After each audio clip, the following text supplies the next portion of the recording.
Measure the crankshaft journal for wear, taper and ovality. Checking crankshaft for fillet, radii, bend and twist. Hello, my name is Charumadi. I welcome you all to today's session, in which we are going to learn to measure the crankshaft journal for wear, taper and ovality, checking crankshaft for fillet, radii, bend and twist. At the end of this demonstration, you will be able to 1. Measure the crankshaft journal wear, taper and ovality. 2. Inspect the crankshaft for fillet radii. Tools and instruments required. Trainees Toolkit 1 number. Outside micrometer 1 number. V-block 2 number. Dial gauge with magnetic base 1 number. Materials required. Tray 1 number. Cotton cloth. Kerosene. Soap oil. Lube oil.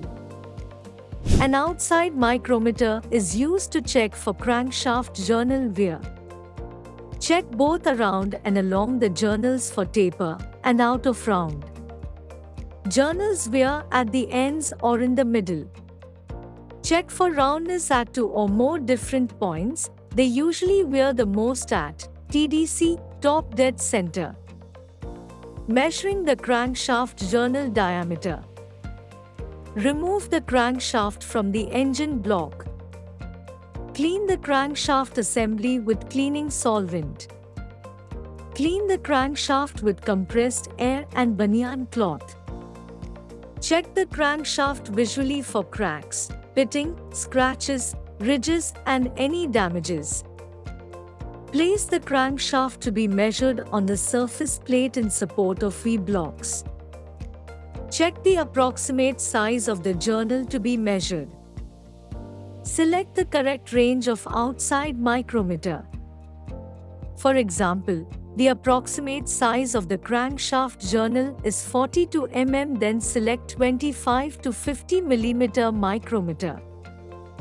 Measure the journal diameter at its left side, center and right side. The difference in maximum and minimum value gives the taperness of the crankshaft journal. Similarly, measure the crankshaft journal 90 degrees to each other at approximately the center of the journal. The difference in the value gives the ovality. If the taper and ovality is more than the given specified limit, then the crankshaft should be reground for undersize. Measure the oil clearance between the crankshaft main journal and the bearing shell. Install the bearing caps on the engine block without crankshaft. Insert the bolts and tight by hand. Set the correct torque in the torque wrench as per the service manual. For example, the is tightening torque 55 Nm for 4-cylinder engines. Tighten the bolts with proper torque. Measure crankshaft bearing diameters using the dial gauge 0 and extension measure at 3 points A, B and C. And if the average value of B and C is less than A's value, the average value of B and C is the mean value, and if more than A's value is the mean value. The difference in the crankshaft journal and the bearing is called crankshaft oil clearance. If it is more than the specified limit, change the bearing shells. Inspect the crankshaft for fillet radii. Place 2 V-blocks on the surface table. Place the crankshaft on the V-blocks and adjust the distance between the V-blocks in such a way that on either side of the V-block, the shaft does not overhang more than 1/10 of its total length. Place the dial indicator with the magnetic base on the surface table. Rotate the shaft by hand and note down the deflection of the needle. This will give the bend of the shaft at the center. Repeat the above steps at 3 places, so as to cover the complete length of the shaft.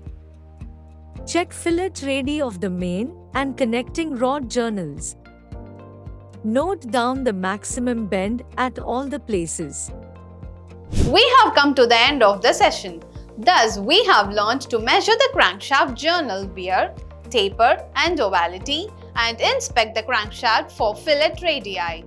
Hope you have clarity on this. Do this exercise with the help of your instructor. Thank you.